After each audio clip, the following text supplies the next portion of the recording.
It's much less like climbing a mountain and more like watering a plant. It is the easiest fix if my psyche is kind of like grovelly, like not sure what I want, can't think straight. Hi guys, welcome back. Today I am taking you training with me. I realized that I had a million wushu training thoughts. I wanted to share them while showing you my training process as well as the place that I train. I think it's a pretty cool spot. It is quite dreary outside, so luckily we have some indoor training space. It's raining.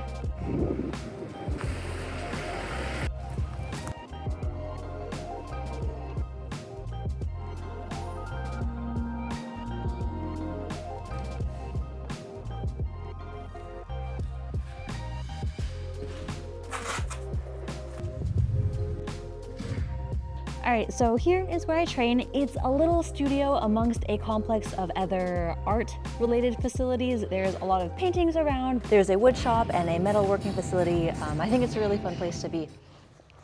So one thing that I wanted to talk about, which is something that I contemplate regularly, is this question of what am I training for?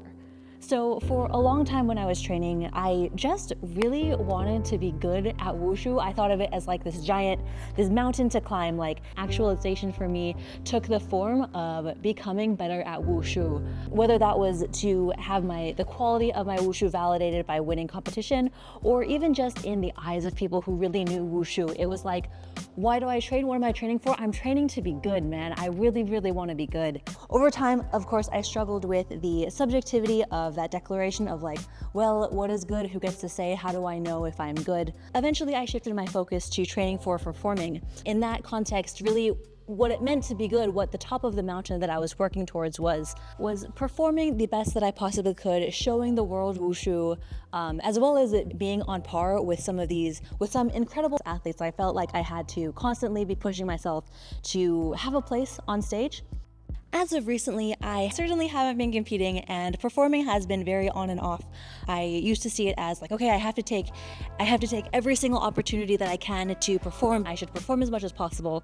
But then I realized that a lot of the opportunities that came my way weren't really shows that I wanted to do due to the way that martial arts was portrayed, or just the fact that they were doing the same thing and wouldn't let me grow. So I haven't been performing as much lately, which then leads me to the question of like, well, where's the top of the mountain? You know, why do I do this? Many an existential crises later, I realized that, you know, just the fact that I like wushu is enough for me to want to train wushu.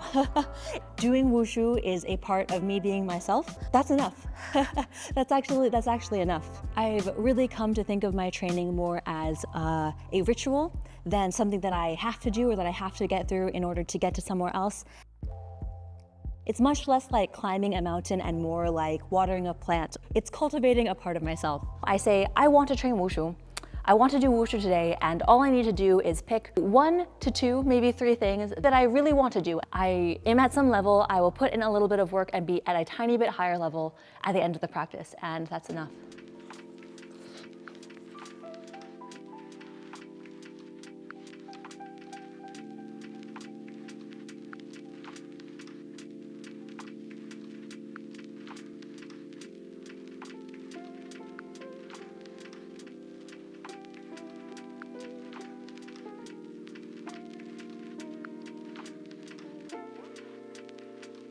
I honestly think that the single most helpful psychological boost for training by myself is filming myself. I swear, phones with cameras must have revolutionized how human beings learn movement arts, whether it be wushu or dance or, you know, aerial arts, because the ability to film yourself and watch it back is so helpful. And on top of that, it really helps turn my brain on. It says like, okay, now we're going, the camera's on, now I gotta do stuff. When you have that awareness, focusing on everything through your whole body and trying to make every bit as good as possible, that's when you can really get better at wushu. And I feel like being in that mindset, for me, is so much aided by having a camera. I keep falling over backwards. If something feels awkward, it's usually one of 3 things. 1, things that I can see in the video and be like, this is bad. This is bad, I know to fix this, and then I can use my brain to fix it the next time. The second category of things are basically things that will just slowly work themselves out if I do it more, especially varying the speed and rhythm. If I try to do it slowly a bunch of times, usually my body will kind of find a way that it wants to move with the movement. But that only happens through a lot of repetition with it. For example, these opening moves, if you rush them, they can seem really tense, but the way to actually go faster is to relax more and move from your core.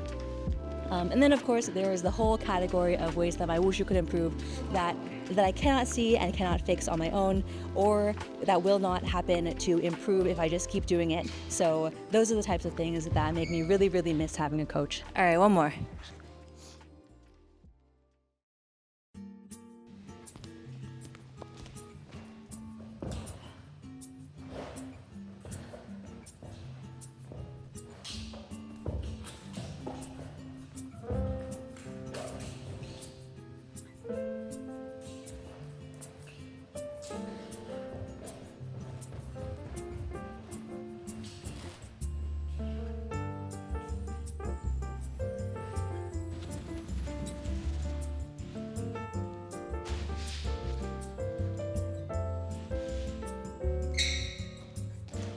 I had to clean up the mats because I wanted to make sure that I'm out of here by the time that my reservation is done, but I still have a couple more straight sword moves that I want to do. This combo is from wushu athlete and stunt woman Jing.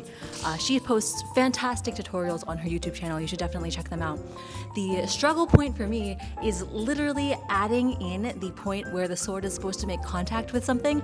I have trained wushu many years and seldom had that feedback or that idea behind the wushu taught to me or instilled in my practice, and so that is what I'm trying to add in. These slices should look like they're actually slicing something.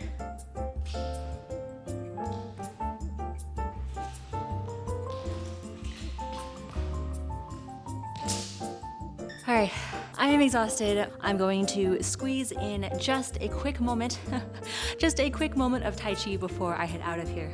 I also really wanted to share why I think Tai Chi is so great, because I had a lot of misconceptions about it before I started.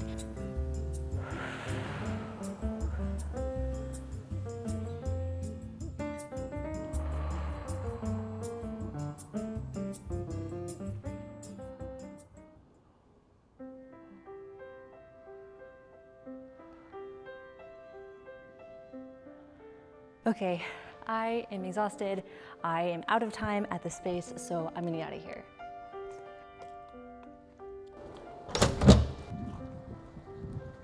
The last thing that I wanted to share was my thoughts and revelations about Tai Chi. So I have always been a little bit skeptic, I guess, when I would hear all of these people or like studies talking about the health benefits of Tai Chi. I figured there wasn't anything unique to it other than that, oh, it's better when people move than when they don't move. And it was always kind of like, it sounds like people are really trying to promote Chinese culture, which I love, but I had never really thought that it was as genuinely good for people as some people claim it to be. And then I tried it. I can't make any large medical claims about anybody, but what I think is great is that it works on your alignment. You have to be aligned from your spine, from the tip of your tailbone to the top of your head. I think that is inherently good for people. I think that breathing is inherently good for people. I think that being aware of your body is just inherently good for people.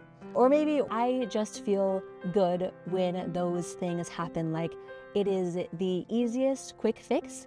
If my psyche is kind of like grovelly, like not sure what I want, can't think straight, just aligning myself, breathing, and being aware of my body is absolutely fantastic.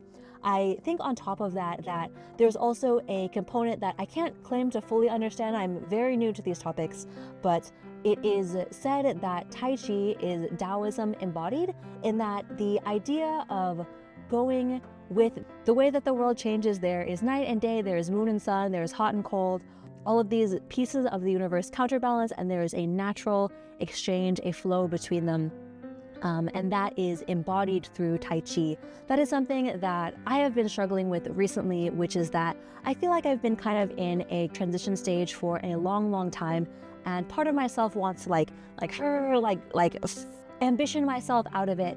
But I think the larger lesson for me is actually just relaxing and breathing and seeing where I naturally grow, where I naturally want to be taking myself. And I think that the practice of Tai Chi is a physical manifestation of the psychological change that I need to make in order to move forward with my life. And so that's another reason that I have really been enjoying practicing it. Maybe this is too woo for you. You can let me know what you think. I have just personally been so astounded and surprised at how much I've enjoyed Tai Chi, how good it makes me feel. So cliche, but it is a interesting way of being that I think I have a lot to learn from. Those are my thoughts. Thank you for watching this vlog. I really hope that you liked it. Stay tuned for more wushu content of all kinds. Thanks, bye, 加油!